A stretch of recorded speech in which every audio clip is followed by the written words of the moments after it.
This is Elliott Serrano and Jose Melendez coming to you from Dreamland Comics in Schaumburg, Illinois. Here we are yet again on the Comic Culture Warrior YouTube channel. Some other books that we wanted to get into, actually, this one right here.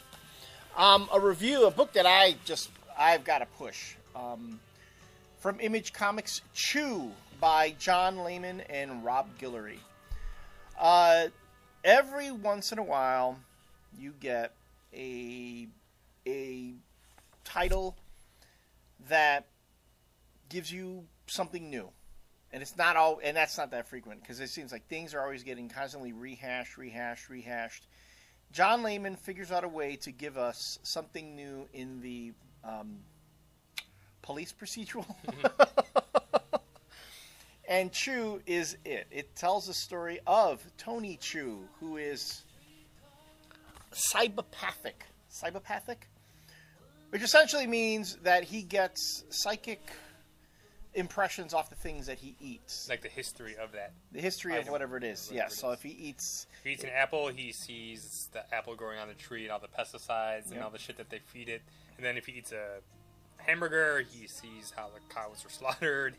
Which is pretty gruesome. So he only eats beets. He only eats canned beets. Beets are the only thing that don't affect him. That he can't get a reading off of beets, which is, I think, probably. I hate beets. I really do. I loathe beets with a passion. I can't eat them. I can't stomach them. I can't look at them. This simply the most, to me. So you couldn't relate to this character at all? The fact that this poor guy, that's all he eats, explains why he's so friggin' skinny. So Tony Chew is... Oh, here's the other interesting thing, too. The story takes place in kind of an alternate world where... the bird flu. Bird flu has caused the government to ban chickens. You cannot have chicken, poultry, anything. It's been banned. A flu pandemic killed too many people, so the government said no more chickens. So that you wouldn't think that would affect society as much as it has. And yet everything that goes on in this book, because of chickens being banned, really makes sense. Because Tony Chew, in the beginning, finds himself staking out joints that are selling black market chicken. Like black market restaurants where you can go and they serve you chicken, the prepared chicken. Or like it's actually not that uncommon. I mean, not uncommon. It's not unheard of to have black market foods. Like if you go to other countries, they will sell you like parts of endangered animals and stuff like that. What is it about Tony Chew? Why did they call it Chew? Because now, having this talent that he has, Chew helps solve murders by eating pieces of the victims. Yeah, or... Not the victims. Well, sometimes the victims, but even that... Well, in the first one, he has to kill... Oh, thanks for ruining it for me. He doesn't kill anyone, I'm sorry. Right, but you said his victims.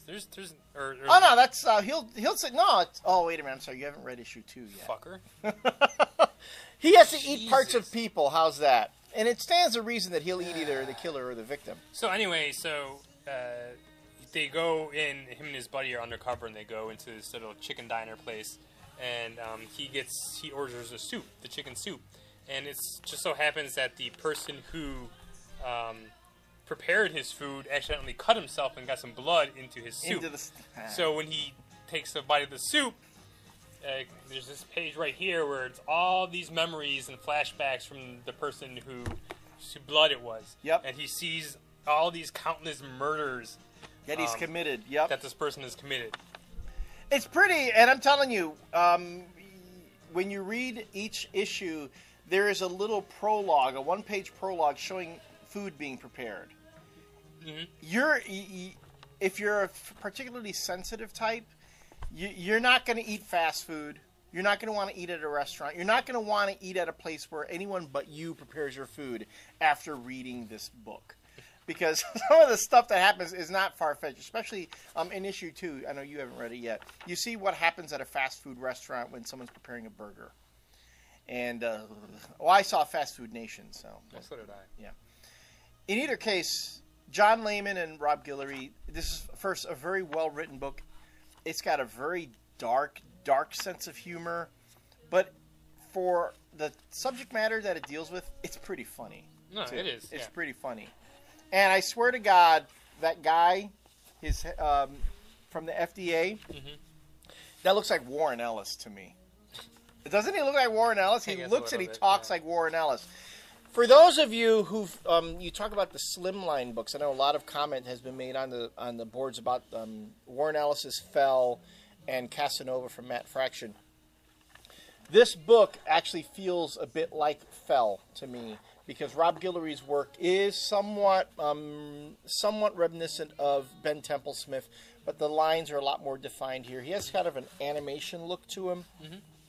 This is one of Rob Guillory's first works in comics. He does a lot of children's stories and children's books.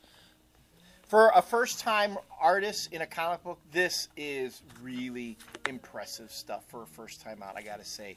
And of course, John Layman's been working in comics for a long time, so I'm not surprised. I'm just really jealous of the guy that he writes such a smart script.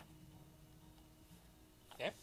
So if you haven't picked up this book, I say read it, because it's from... It's different. It's different. It's fun.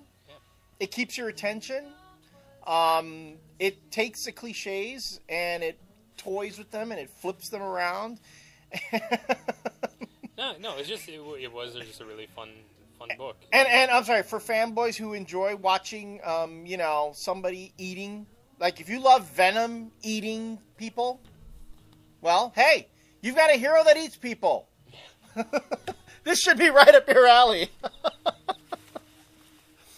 All right, so that's that on that. When we come back, we have even more books and more reviews.